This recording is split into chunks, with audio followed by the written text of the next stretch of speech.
The neon sign above the Clover Diner had lost its second letter sometime in January, and nobody had replaced it. The sign now read C over Diner, which the regulars thought was funny, and the owner, a man named Pete Stavros, who had inherited the place from his father, and regarded it with the same enthusiasm one might regard a hereditary disease, did not find funny at all. He did not find it funny because replacing the letter cost $300, and $300 was the difference between making payroll on Friday and not making payroll on Friday, and Pete Stavros had spent the last 11 months on the wrong side of that difference more often than the right. The sign buzzed. It had always buzzed, a low electrical hum that lived at the bottom of the audible spectrum, like a migraine that had learned to speak.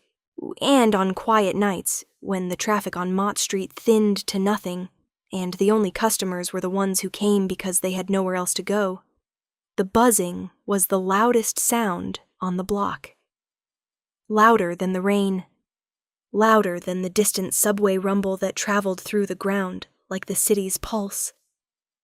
Louder, certainly, than the footsteps of the woman who was currently locking the front door of the Clover Diner at 7 minutes past 3 in the morning, turning the deadbolt with a key that stuck on the second rotation because the lock was 40 years old and had been repaired with parts from a different lock, which meant that closing the diner each night required a specific combination of pressure and angle that only 2 people in the world knew.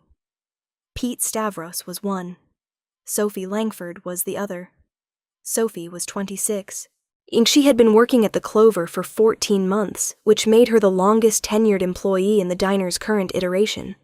A distinction that said less about Sophie's loyalty than it did about the Clover's ability to retain staff. Waitresses came and went. They came because the Clover was always hiring, and they went because the Clover paid $7.50 an hour before tips, and the tips at a diner that served coffee in ceramic mugs, with hairline cracks and pie that arrived frozen from a distributor in New Jersey, were not the kind of tips that sustained a life. They sustained an existence. They sustained the narrow, calorie-counted, dollar-measured survival that constituted the daily experience of a woman who worked 6 shifts a week and still could not afford the studio apartment she rented on the 4th floor of a walk-up on Broome Street, without supplementing her income with weekend work at a laundromat on Grand Street, where she folded other people's clothes for $11 an hour, and thought about the things that folding other people's clothes gives a person time to think about, which is everything and nothing, depending on the day. She finished locking the door. She tested it with her hip, a push, firm but not aggressive, the way you test something you do not entirely trust. And when the door held, she stepped back and turned and saw him. He was standing across the street, not under the awning of the shoe repair shop that occupied the ground floor of the building opposite, where a person seeking shelter from the rain would logically stand. He was standing in the rain itself, on the sidewalk, in the open, as if the rain were a condition that applied to other people, and he had simply chosen not to participate in it. He wore a dark coat, long wool, the kind of coat that absorbed water rather than repelling it, that would grow heavier with each passing minute as the rain saturated the fibers, and that he wore with the indifference of a man who had more coats. His hands were in his pockets. His posture was still. Not rigid. Rigid implies effort, and there was no effort in this man's stillness. It was the stillness of something that had never needed to move, a geological stillness. And the stillness of a cliff face that has stood against weather for so long that the weather has become irrelevant. Sophie's hand was still on the door. The key was still in the lock. Her body had completed the mechanical process of securing the diner, but her mind had stalled at the precise moment her eyes had found the figure across the street. And the stall was not fear, exactly, though fear was certainly a component, a thread in the larger weave. It was recognition. Not of the man. She had never seen him before, had never seen the coat or the posture or the particular quality of stillness that radiated from him like heat from a banked furnace. She recognized the type. She recognized the grammar of power that his body spoke, the economy of movement, the territorial ease with which he occupied the sidewalk, as if he owned not just the square of concrete beneath his feet, but the street it bordered, and the block the street bisected, and the neighborhood the block comprised. She had grown up around men who occupied space like this, though those men had been smaller, less refined, their power expressed in volume and velocity rather than silence and stillness. Her father had been one of them before the conviction. Her uncle had been another before the funeral. The rain fell. It fell in the particular way that rain falls in lower Manhattan at 3 a.m, not the dramatic, cinematic downpour that movies use to indicate emotional crisis, but a steady, patient, vertical descent, as if the sky had decided to empty itself methodically and without urgency, one drop at a time, so until everything below it was saturated. The streetlight on the corner cast a cone of amber light that turned each raindrop into a brief, falling spark, and through this curtain of lit water, the man watched her. She could leave. She could turn left, walk to the subway entrance on Canal Street, descend into the underground, and ride the 2 stops to her apartment. She had done this every night for 14 months. The route was inscribed in her body, a sequence of turns and steps and stairways that her feet could navigate, while her mind drifted to the place minds go at 3 a.m. after an 8-hour shift, a gray, exhausted nowhere, a holding pattern between consciousness and sleep.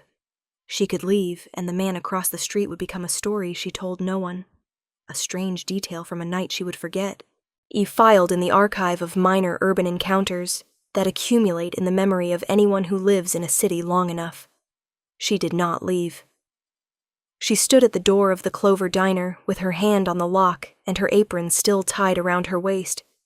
She always forgot to remove the apron until she was halfway home, pulling it over her head on the subway platform like a woman shedding a skin. And she waited. She waited because something in the geometry of the scene told her that the man across the street was not passing through. He was not sheltering. He was not lost. He was waiting, and he was waiting for her, and the certainty of this was not rational, but visceral, located in the part of the brain that predates language and processes threat and opportunity at a speed that conscious thought cannot match. He crossed the street. He did not hurry. The rain struck his shoulders, and the shoulders did not flinch. His shoes, black, leather, the soles clicking on the wet asphalt, with a sound that was metronomic, each step placed at the same interval as the last, a rhythm so precise it could have been generated by a machine, left prints that the rain immediately began to dissolve. He walked with his hands in his pockets, and his head slightly forward, not bowed, but inclined, the posture of a man who was approaching something he had thought about approaching for a long time, and had decided, tonight, in the rain, at 3 a.m, to finally approach. He stopped 6 feet from her. The distance was not arbitrary. It was the distance a person maintains when they want to be close enough to speak, without raising their voice, but far enough to demonstrate that they understand boundaries, that they are aware that a woman alone on a dark street at 3 a.m. occupies a different relationship to proximity than a man does, and that this awareness is not courtesy, but intelligence.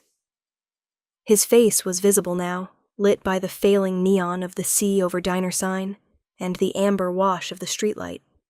It was a face that had been constructed for authority, the way certain buildings are constructed for permanence, every element serving a structural purpose, nothing decorative, nothing accidental.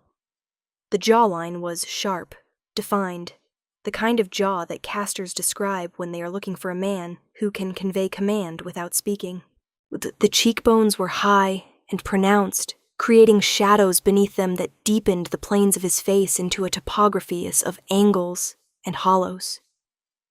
The eyes were the darkest part of him. Not the coat, not the hair, not the polished shoes.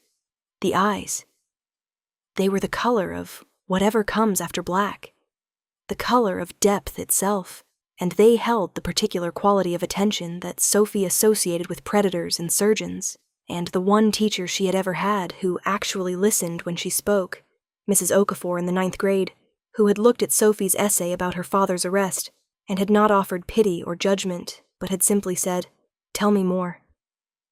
That quality, the quality of being fully present in the act of observation, as if looking at a person was not passive, but active, a form of engagement that required the same concentration as reading or fighting or prayer. He said, "You are Sophie Langford." It was not a question.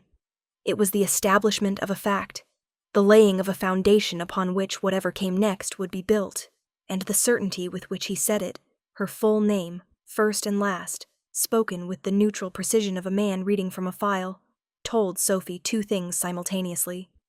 First, that he had come here specifically for her. Second, that he had done research, which meant he had resources, which meant he had power, which meant that the grammar of authority she had read in his body was not posture, but biography. She said, "Who is asking?" He almost smiled. The expression was vestigial, a remnant of an older version of this man that still surfaced occasionally. Yes, the way a fossil surfaces after rain erodes the hillside that has buried it. The almost smile lived at the corners of his mouth and in the slight crinkling of skin at the outer edges of his eyes, and it lasted less than a second, and when it was gone, his face returned to its default state, which was not hostile and not warm, but alert. The face of a man who was always processing. He said, "My name is Enzo Moretti." He said it the way a person states a coordinate, a location on a map, a point from which all distances are measured. He did not say what the name meant. He did not need to. Sophie had grown up in a neighborhood where certain names functioned as weather systems, spoken in whispers before storms, invoked as explanations for events that had no other explanation, attached to buildings and businesses and disappearances, the way a signature is attached to a painting. She had not heard this particular name before, but she recognized its species. It was a name that owned things. She said, "What do you want?" He looked at the diner behind her. He looked at the sign with its missing letter, at the windows fogged with the residual heat of a kitchen that had been shut down 45 minutes ago, at the cracked concrete of the front step where the grout had given way and weeds had pushed through in summer and died in autumn and left behind small brown skeletons that nobody swept away. He looked at the diner the way a person looks at a photograph of a place they once knew, with a recognition that contained not nostalgia, but inventory, or the cataloging of what remained and what had changed and what had been lost. He said, "I would like a cup of coffee." Sophie stared at him. The rain continued to fall. It was falling on both of them now. She had stepped away from the narrow shelter of the diner's awning without realizing it, drawn forward by the conversation, or by the man, or by the particular gravity of a moment that she could feel, in her body, was not ordinary. The rain was on her shoulders, on the apron she had forgotten to remove, on the notepad in her apron pocket, where the last order of the night was still scrawled in her handwriting. 2 eggs over easy, rye toast, decaf, table 4, Mr. Volkov, who came every night at 1:30, and ordered the same thing and read a Russian newspaper that was 3 weeks old, and left a $4 tip that he placed under the saucer, not on the table, because Mr. Volkov believed that a tip should be discovered, not displayed. She said, "We are closed." He said, "I know." She said, "The kitchen is shut down. The coffee machine is cleaned. The grill is off. Everything is off." He said, "I know." She said, "Then why are you asking for coffee?" He said, "Because I need to speak with you, and I would prefer to do it inside, and asking for coffee seemed like a reasonable way to request entry without alarming you, though I recognize, based on your posture, and the fact that you have shifted your weight to your back foot, and angled your body toward the subway entrance on Canal Street, that the alarm has already occurred, and for that, I apologize." She processed this. She processed the specificity of his observation, the weight shift, the angle, the subway entrance, and she understood that this man did not simply see what was in front of him. He read it. He interpreted physical data the way a seismologist interprets tremor data, extracting meaning from movements so small that the person making them was not aware they were being made. She had shifted her weight. She had angled toward Canal. She had not known she had done either of these things, and the fact that he had known, and had named them, and had apologized for causing them, produced in her a paradoxical response. She was simultaneously more afraid and less afraid. More afraid because a man who could read her body at this resolution was a man from whom nothing could be hidden. Less afraid because a man who apologized for causing fear was a man who considered fear a cost, not a tool. She unlocked the door. She pushed it open. The smell of the clover rushed out, coffee, frying oil, the chemical sweetness of the floor cleaner she had mopped with 20 minutes ago, and beneath all of it, the deep, permanent, ineradicable smell of a building that has been a diner for 40 years. The accumulated olfactory sediment of 100,000 meals served to 100,000 people, each one leaving behind a molecular trace that blended with the traces of all the others until the smell became something irreducible, something that was not any single ingredient, but the composite of all of them. Yes, the way a city is not any single person, but the composite of everyone who has ever lived in it. She went in. He followed. She did not turn on the overhead lights. She turned on the small lamp behind the counter, the one Pete kept for inventory nights, and it cast a warm, limited glow that illuminated the counter and the stools and the first row of booths and left everything else in shadow. The diner in this light looked different than it looked during service. It looked smaller, quieter, more intimate. It looked like what it was. A room where people came to sit and eat and be, for a few minutes, in the company of other people without the obligation of being anything more than a person sitting at a counter with a cup of coffee. She made the coffee. She did not ask how he wanted it. She made it the way she made it for the regulars who came after midnight, strong, clean, poured from the backup pot she kept on the warmer for the last hour of service, because the main pot, by that point in the night, had been cooking for so long that the coffee had turned from a beverage into a punishment. She poured 2 cups. One for him, one for herself. She set his cup on the counter in front of the stool at the far end, the stool that Mr. Volkoff occupied every night, the stool that had a slight wobble in its base that Pete had fixed with a folded square of cardboard that was still there, compressed and stained, performing its small structural service with the quiet reliability of things that are not important enough to replace properly. He sat. He sat the way he stood, without preamble, without adjustment. A single motion that transferred his body from vertical to seated, without any of the intermediate negotiations that most people perform when they sit on an unfamiliar surface. He did not remove his coat. The coat was dark with rain, the wool saturated to a weight that must have been considerable, and he wore it the way he wore the rain itself, as if it were a condition of the environment that he had accepted and dismissed in the same moment. He picked up the cup. He held it in both hands. Not to warm them. His hands, Sophie noticed, showed no sign of cold. No redness in the fingers, no stiffness in the joints, as if his body operated at a temperature that the weather could not influence. He held the cup in both hands because that was how he held things. With attention. With both hands. Yes, with the full engagement of a man who did not do anything halfway. Not even the act of holding a ceramic mug with a hairline crack in a diner that could not afford to replace its sign. He drank. He set the cup down. He said, "This is good coffee." Sophie said, "It is the same coffee we serve all day." He said, "No. This is the backup pot. You keep it on the warmer for the last hour because the main pot is over-extracted by midnight. This cup was brewed between midnight and 1. The grind is the same, but the water was fresh, and you let it brew for exactly 4 minutes rather than the 6 or 7 that the main pot sits before someone pours from it. 4 minutes is correct for this roast. You know this, even though nobody taught you. See, because you have been drinking coffee in this diner for 14 months, and you have paid attention to when it tastes right and when it does not." Sophie set her own cup down. She set it down slowly, carefully, with the deliberate control of a woman who has just heard a stranger describe her unconscious habits with the accuracy of a surveillance report. She said, "How do you know how long I have worked here?" He said, "I have been coming to this diner for 3 months." She said, "I have never seen you." He said, "You have. You have seen me 6 times. I sit in the booth by the window, the one with the torn seat that someone patched with electrical tape. I order black coffee and a slice of whatever pie is closest to finished. I pay with cash. I leave $12 on a check that averages $4.50. I sit for approximately 40 minutes. I read nothing. I watch nothing. I listen." She searched her memory. 6 visits, 3 months. Black coffee and pie. $12 on $4.50. The booth by the window. She found him.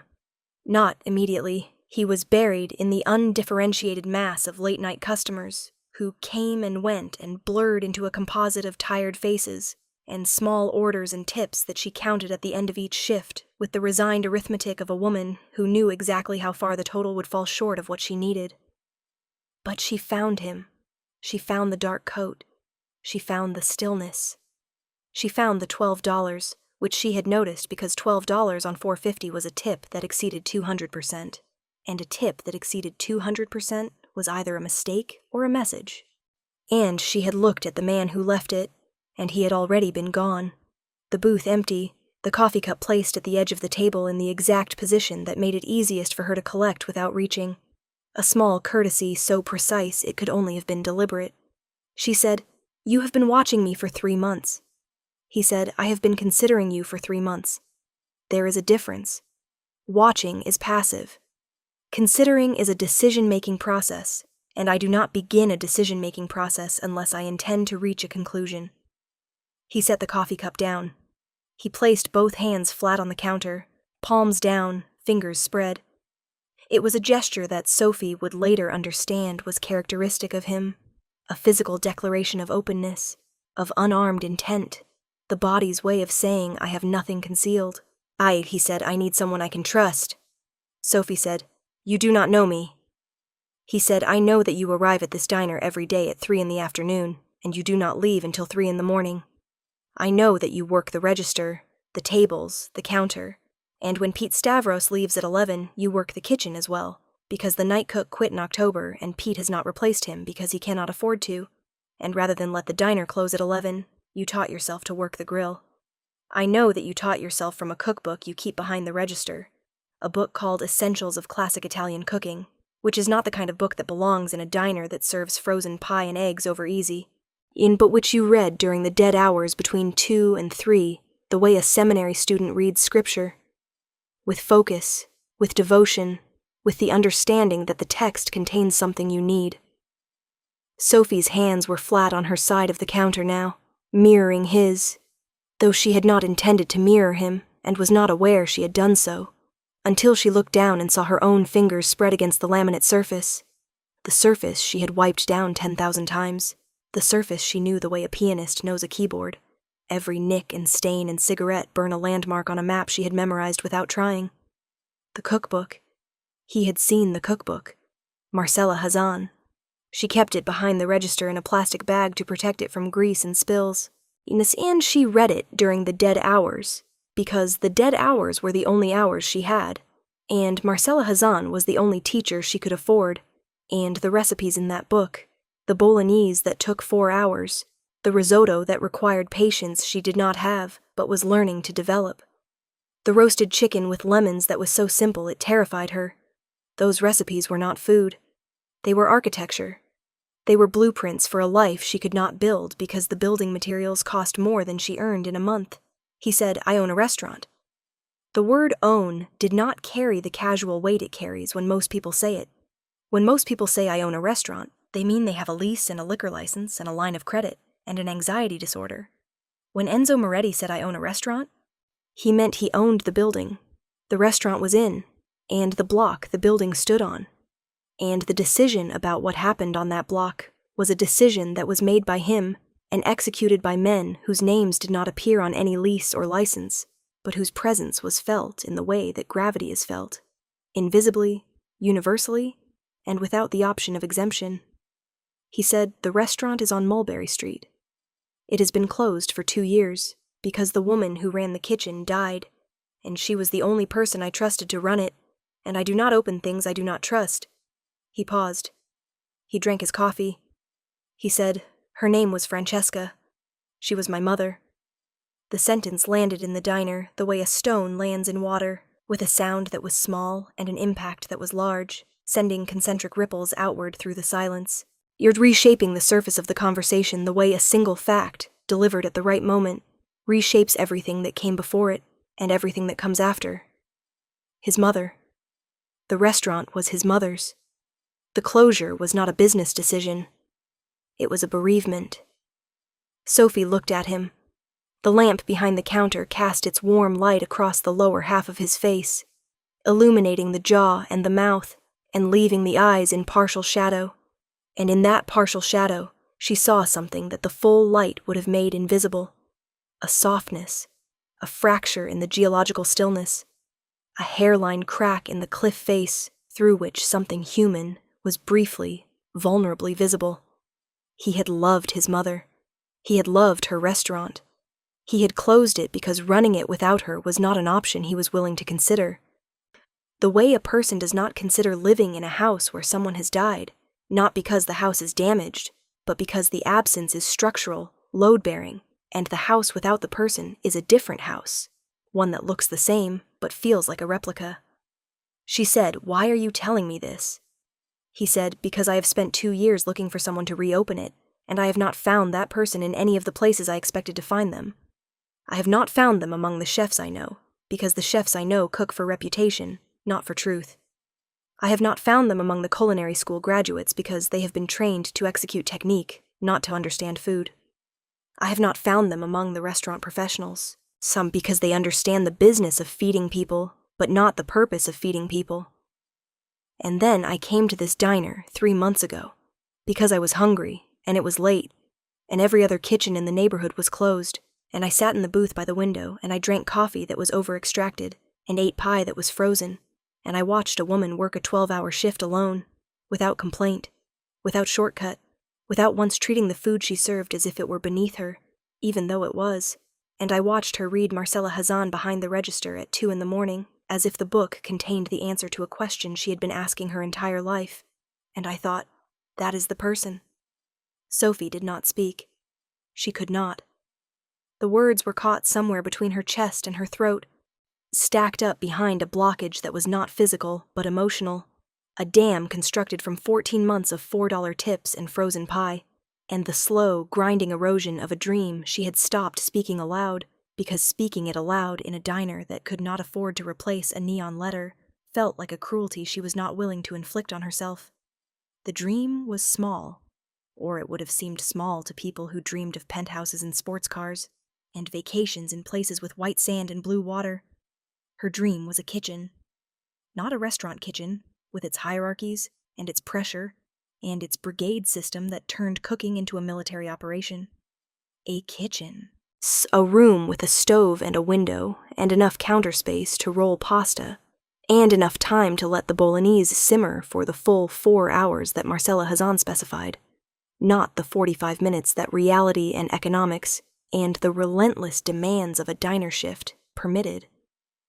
He watched her silence. He read it the way he read everything, completely, patiently, without interruption. He let the silence do what silence does when it is given room, which is expand, filling the space between two people with the particular electricity of an offer that has been made and not yet answered, a question that hangs in the air like a held note, vibrating with potential, waiting to resolve into consonance or dissonance depending on the answer that follows. She said, "I am a waitress." He said, "My mother was a dishwasher before she was a cook." She said, "I have no training." He said, "Marcella Hazan had no formal training. She learned from her mother, who learned from her mother. The chain of transmission is not institutional. It is personal." She said, "I have never run a kitchen." He said, "You run this diner.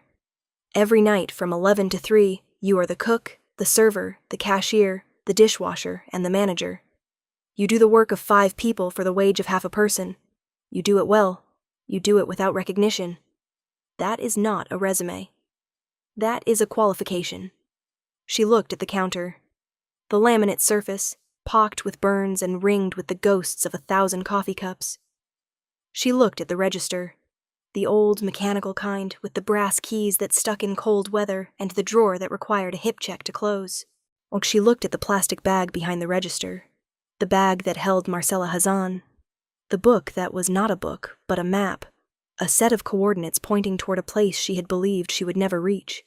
She said, "What happened to your mother's kitchen?" He said, "It is exactly as she left it. I have not changed anything. Not the stove, not the shelves, not the pots.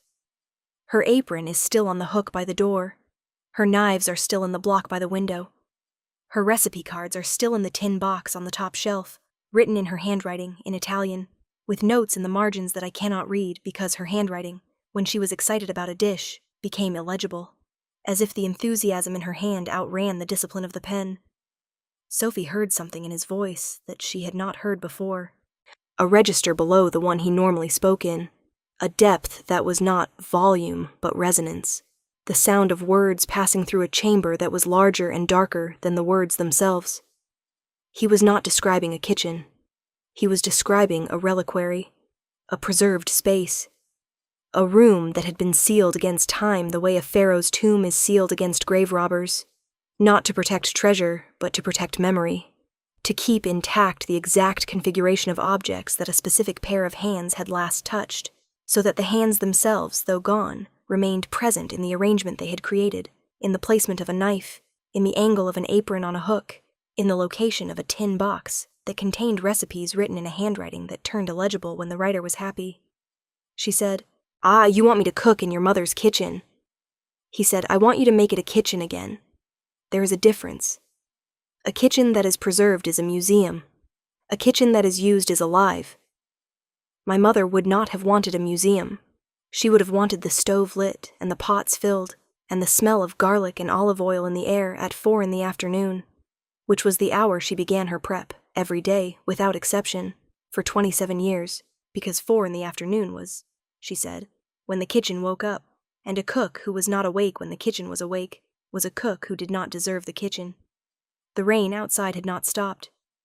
It fell against the windows of the Clover Diner with a persistence that was not aggressive, but patient. The rain of a city that knew how to wait, that had learned us through centuries of occupation and immigration and reinvention, that waiting was not passivity, but strategy. That the things worth having were the things that arrived after the waiting was over, after the doubt was over, after the long, dark, uncertain hours between the question and the answer had been endured. Sophie poured him more coffee. She poured it from the backup pot, the one she had brewed at midnight with fresh water and a 4-minute extraction, and she watched the coffee fill the cup in a dark, steady stream, and she thought about her father. She thought about James Langford, who had been, before the conviction, a construction foreman, a man who built things, who understood foundations and load-bearing walls and the physics of weight distribution, and who had explained to Sophie, when she was 9 years old and asking why their apartment building leaned slightly to the left, that buildings lean when their foundations are not level, and foundations are not level when the ground beneath them is not stable, and the ground is not stable when someone has built on it without first understanding what it is made of. Her father had understood what things were made of.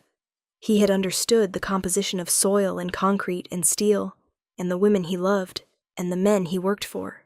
And the men he worked for were men whose names functioned as weather systems, and the work he did for them was not construction, but demolition, not building, but clearing, not creation, but the removal of obstacles that stood between powerful men and the things they wanted, and the obstacle he eventually failed to remove was himself. Because James Langford had been given an order he would not follow, a task he would not complete, a line he would not cross, and the men whose names were weather systems do not tolerate refusal, the way weather does not tolerate shelter that is not strong enough to withstand it. He went to prison when Sophie was 14. He died there when she was 20. Heart failure, the official report said, which was accurate in the way that saying a bridge collapsed because of gravity is accurate, technically true, and fundamentally incomplete. James Langford died because the world he had been part of had used him up and thrown him away, the way that world uses and discards everyone who serves it. And the only thing he left behind, besides a daughter who worked in a diner and read Marcella Hazan at 2 a.m, was a philosophy. He had said it to her once, during a visit, sitting across the table in the visiting room, with his hands flat on the surface. Flat, the way Moretti's hands were flat now. The same gesture, the same language of openness, and unarmed intent.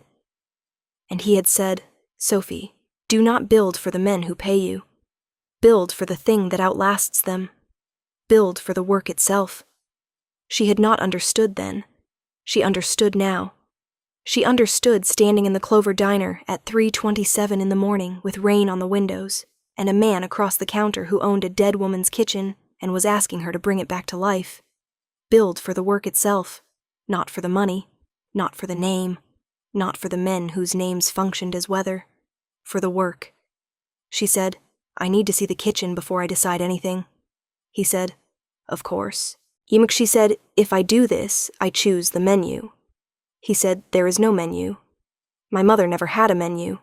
She cooked what the day gave her." She said, "I will need time to learn her recipes." He said, "The tin box is on the top shelf." She said, "And if I am not good enough?" He said, "You read Marcella Hazan in a diner that serves frozen pie. You are not worried about being good enough. You are worried about being worthy. Those are different fears, and the second one is the one that means you are ready." She looked at him. She looked at the dark eyes that had been watching her for 3 months from a booth with a torn seat patched with electrical tape. She looked at the hands flat on the counter, the same gesture her father had made, the universal sign language of a man presenting himself without concealment. She looked at the coat, heavy with rain, and she thought of the fact that he had stood in the rain waiting for her, that he had not waited under the awning where it was dry, but in the open where it was wet. And she understood that the choice was not carelessness, but honesty. He had stood where she could see him. He had made himself visible, deliberately, in a world where men like him survived by being invisible. He had stood in the rain because the rain made him real, made him a man who got wet, who felt cold, who stood outside a diner at 3 in the morning because the thing he needed was inside, and the only way to get it was to wait. She said, "When?" He said, "Tomorrow." She said, "What time?" He said, 4 in the afternoon, when the kitchen wakes up. He finished his coffee. He placed the cup at the edge of the counter, in the exact position that made it easiest for her to collect. He reached into his coat and placed cash on the counter. Not $12 this time, not the excessive tip of a man conducting surveillance from a window booth, but $4.50, the exact price of the coffee. No tip. She looked at the money. She looked at him. He said, "A tip is a gesture between a customer and a server." This was not a customer and a server. This was a conversation between 2 people, and conversations are not tipped. They are continued. He stood. He buttoned his coat, though the coat was so saturated with rain that buttoning it served no practical purpose. And the act of buttoning a soaked coat was so perfectly, absurdly futile that Sophie felt something break open in her chest, a small detonation of warmth in the cold, a retired landscape of her 3 in the morning self, because the man who could silence rooms with his name and freeze men with a gesture was buttoning a wet coat, because that was what you did when you left. You buttoned your coat, and the ritual mattered more than the function, and rituals, Sophie's father had told her, are the things that make us human when the world is trying to make us something else. He walked to the door. He stopped. He did not turn. He said, "Sophie." She said, "Yes." He said, "The coffee was perfect. 4 minutes. Fresh water. You already know more than you think you know." He opened the door. The rain was waiting for him. He walked into it the way he had walked out of it, without hurry, without flinch, without any acknowledgement that the weather was a factor in the equation of his existence. He crossed the street. He disappeared around the corner of Moughton Canal, his footsteps absorbed by the rain, his shape dissolving into the dark, wet geometry of a city that was sleeping and did not know, would never know, that something had shifted in its composition tonight, that a woman in a diner and a man in the rain had conducted a negotiation that involved no contracts and no lawyers and no numbers, only a cup of coffee and a dead woman's kitchen, and the shared understanding that the most important things are not built from power or money, but from the decision to stand in the rain and wait for someone who is worthy of what you have to offer. She slept 4 hours. She dreamed of nothing, which was unusual. Sophie's dreams were normally populated by the residual images of her shifts, the faces of customers rendered in the watery, distorted logic of REM sleep, their orders scrambled into nonsense, coffee becoming wine, becoming rain, becoming the steady drip of a faucet that could not be closed.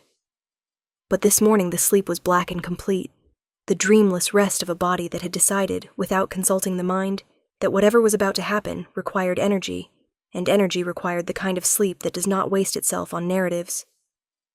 She arrived at Mulberry Street at 3:55. The building was narrow, wedged between a bakery that had been closed for a year and a residential entrance whose buzzer panel listed names in faded ink, each one a ghost of a tenant who might or might not still live behind the door. The restaurant's facade was unremarkable. A dark wooden door, no sign, no menu posted in the window, but there's no indication from the street that the space behind the glass had ever served food to anyone. The windows were covered from the inside with a heavy fabric that blocked all light, giving the building the sealed, self-contained quality of a reliquary, which, Sophie reminded herself, was exactly what it was. He was already there. He stood beside the door, not leaning against it, not looking at his phone, not performing any of the small, unconscious behaviors that people perform when they are waiting. He simply stood. His coat was dry today. The sky was clear, a cold blue winter light falling through the gap between the buildings and illuminating the sidewalk in a narrow stripe that ended at his feet, as if the sun itself was observing the boundary he had established between the lit world and the shadowed doorway he occupied. And he unlocked the door. He did not enter first. He held the door and stepped aside, and the gesture, the stepping aside, the yielding of the threshold, was so uncharacteristic of what Sophie understood about men like him that it took her a moment to process it. Men who owned buildings walked through their own doors first. Men who controlled neighborhoods did not hold doors for women who worked in diners. But Enzo Moretti held the door because this was not his space. It was his mother's. And in his mother's space, he was not a man who owned things. He was a son. She stepped inside. The smell hit her first. Not the smell of cooking. There had been no cooking here in 2 years. It was the smell of the materials of cooking, the deep, embedded, ineradicable olfactory signature of decades of garlic and olive oil and simmering tomato that had permeated the walls and the ceiling and the old tile floor until the building itself had become a kind of spice cabinet, storing flavors in its plaster the way a wine barrel stores tannins in its oak. Sophie breathed it in and felt something move in her chest, a physical sensation, a tightening that was not anxiety, but recognition. She knew this smell, not from experience. She had never been in a kitchen that smelled like this. She knew it from imagination. She knew it from Marcella Hazan, from the hours of reading behind the register, from the images she had built in her mind of what a real Italian kitchen smelled like, the kitchen of a woman who cooked not from recipes, but from memory, not from training, but from inheritance, not from ambition, but from love. She had imagined this smell 1,000 times. She had never believed she would stand inside it. The kitchen was behind the dining room, separated by a pass-through that was wide enough to see from one space into the other, and when Sophie walked through the doorway and stood on the tile floor and looked at the room Francesca Moretti had left behind, she did not move for a long time. The stove was an old commercial range, 6 burners, the kind with cast-iron grates that turned black with seasoning over years of use, and the grates were black, deeply, permanently black, the black of 10,000 meals, and Sophie could see, in the pattern of the blackening, which burners Francesca had used most, the front 2, where the flames were easiest to control. It's where a woman could stand and stir and watch the dining room through the pass and know, without turning her head, who was eating and how they were eating and whether the food was right. The knives were in a wooden block by the window, as he had said. 5 knives. A chef's knife, a paring knife, a bread knife, a boning knife, and a cleaver that was older than the others, its handle worn smooth by decades of grip, the steel of its blade stained with a patina that could not be cleaned because the patina was not dirt, but history. The apron was on the hook by the door. It was white cotton, faded to the color of old linen, and it had been washed so many times that the fabric had thinned to near transparency in places, the weave opening like a net, and Sophie could see, in the shape of the wear, the softening at the waist where the strings had pulled, The darkening at the chest where splatters had landed and been washed away, but had left behind their molecular memory. The outline of the woman who had worn it. Small framed. Left-handed based on the position of the worst staining, which was concentrated on the right side of the chest where a left-handed cook's dominant arm would fling the most debris. Shorter than Sophie, based on the length of the neck loop, which would have hit Sophie at the collarbone, but which, on Francesca, would have rested at the base of the throat. The tin box was on the top shelf. Sophie did not reach for it. Not yet. She stood in the kitchen and she felt the room around her the way a musician feels a concert hall, not as a static space, but as a resonant one. A space that would shape whatever was produced within it, that would add its own frequencies to the food the way a hall adds its acoustics to the music. This kitchen had been shaped by 27 years of a single woman's cooking, and the shape was still present, still vibrating at a frequency too low to hear, but not too low to feel. A hum in the tile and the walls and the blackened grates, the residual energy of a life devoted to the act of feeding people. She turned to Moretti. He was standing in the doorway between the kitchen and the dining room, and he had not entered. He stood at the threshold, the way a person stands at the edge of a pool they have not entered in years, looking at the water, remembering what it felt like, not yet ready to feel it again. His hands were at his sides. His face was still. But the stillness was different here. In the diner, his stillness had been architectural, the stillness of a building, of a structure designed to withstand pressure. Here, in his mother's kitchen, the stillness was fragile. It was the stillness of a man standing very close to something that could break him, holding himself together through discipline rather than strength, the way a dam holds back water, not because it is stronger than the water, but because it has been built to resist the specific force the water exerts. Sophie said, "Tell me about her."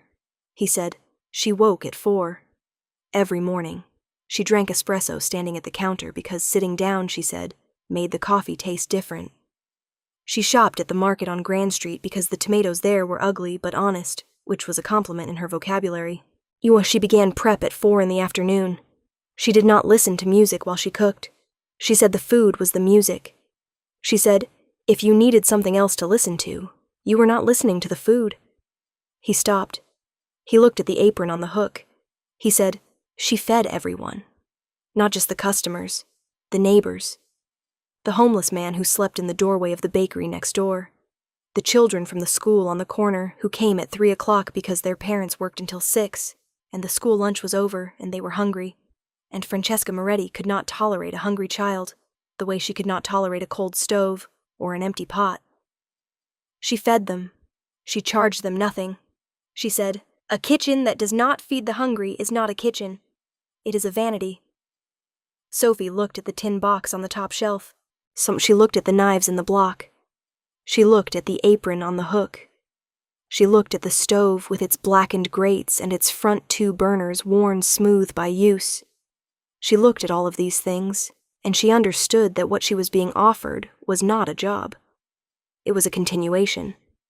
It was the second movement of a piece of music whose first movement had ended, and the silence between the movements had lasted 2 years, and the question was not whether she could play, but whether she could hear, in the silence, the note that Francesca had left hanging, the unresolved chord that waited for someone to come along and resolve it, not by replicating what Francesca had played, but by playing what came next. She reached for the tin box. She brought it down from the shelf. It was heavier than she expected, dense with the accumulated weight of recipe cards that had been written and rewritten and annotated over decades.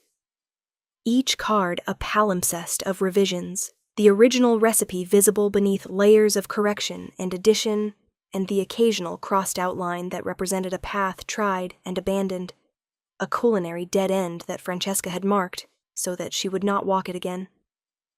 Sophie opened the box. The cards were handwritten in Italian, in a script that was, as he had described, controlled in some sections and wild in others. The handwriting of a woman whose pen could not keep pace with her mind when her mind was excited, when the idea of a dish was arriving faster than the mechanics of recording it, and in those wild sections the letters blurred into each other, and the margins filled with exclamation marks and small drawings, a sketch of a leaf, an arrow pointing to a note that read, Pew Sale, a tiny star beside a sentence that Sophie could not read, but that she knew, from its position at the end of a recipe, was Francesca's verdict on her own work. The star meant it was right. The star meant the dish had achieved whatever private standard Francesca Moretti held in her mind, the standard that only she could measure and only she could satisfy, the standard that had kept this kitchen alive for 27 years, and that had died with her, and that had waited, in a tin box on a top shelf, for someone to find it again. Sophie closed the box. She held it against her chest. She looked at Moretti. She said, I will need to come every day for a month before I cook for anyone. I need to learn these recipes. I need to learn this kitchen. I need to learn the stove, which burners run hot, which ones pull to the left, how the oven holds heat, where the drafts come from. A kitchen is a body, and I need to learn its language before I can speak it. He looked at her. The dark eyes, the fractured stillness. He said, My mother said the same thing when she took over this kitchen from the woman who had it before her. She said, a kitchen does not belong to the person who owns it. It belongs to the person who understands it. She spent 2 months before she cooked a single meal. He paused. He said, Take as long as you need. Sophie stood behind the counter. The lamp glowed. The diner was silent except for the rain and the distant buzzing of the neon sign, on the sea over diner, that tired electrical hymn that had been singing the same broken note for months. She looked at the $4.50 on the counter. She looked at the backup pot, still warm, still holding the coffee she had brewed at midnight with fresh water and correct timing and the unconscious expertise of a woman who had paid attention, who had always paid attention, even when there was no one watching, even when the attention served no purpose except the private, stubborn, irrational refusal to do a thing badly when she could do it well. She picked up his cup. She washed it. She dried it. She placed it on the shelf with the others, in the row, in its position. Because a cup is not a cup, it is a vessel, and a vessel that has been used and cleaned and returned to its place has completed a cycle. And cycles, Sophie understood, are the architecture of a life. The opening and closing of a diner, the brewing and pouring of coffee, the asking and answering of questions that change everything. She turned off the lamp. She untied her apron. She removed it in the dark, pulling it over her head the way she did every night, shedding the skin of the Clover diner, and she folded it and placed it on the counter, and she stood for a moment in the dark, in the smell of coffee and floor cleaner and 40 years of meals, and she thought about a kitchen on Mulberry Street where an apron hung on a hook and knives sat in a block, and a tin box on the top shelf held recipes written in a handwriting that became illegible when the writer was happy. She thought about 4 in the afternoon when the kitchen wakes up. She thought about her father's hands, flat on the visiting room table. She thought about Marcella Hazan and Bolognese, and the 4 hours she had never had, and the 4 hours that were now, impossibly, waiting for her on the other side of tomorrow. She locked the door. The key stuck on the second rotation. She applied the specific combination of pressure and angle that only she and Pete Stavros knew, and the deadbolt turned, and the Clover diner was closed for the night, the way it was closed every night, the way it had been closed every night for 40 years, by hands that were not always the same hands, but that performed the same motion, the same ritual, the same small act of stewardship that said, This place is mine to protect, even if it is not mine to own. Sophie Langford walked into the rain, and the rain fell on her shoulders, the way it fell on everything in this city, evenly, patiently, without preference or prejudice, the rain of a place that does not care who you were yesterday, only what you are willing to become tomorrow. Some kitchens are built from brick and steel. Some are built from grief and memory. And some are built from a conversation at 3 a.m. between a man who could not let go and a woman who was ready to hold on, in a diner that could not afford to replace its sign, over a cup of coffee that was, against all odds and expectations, perfect.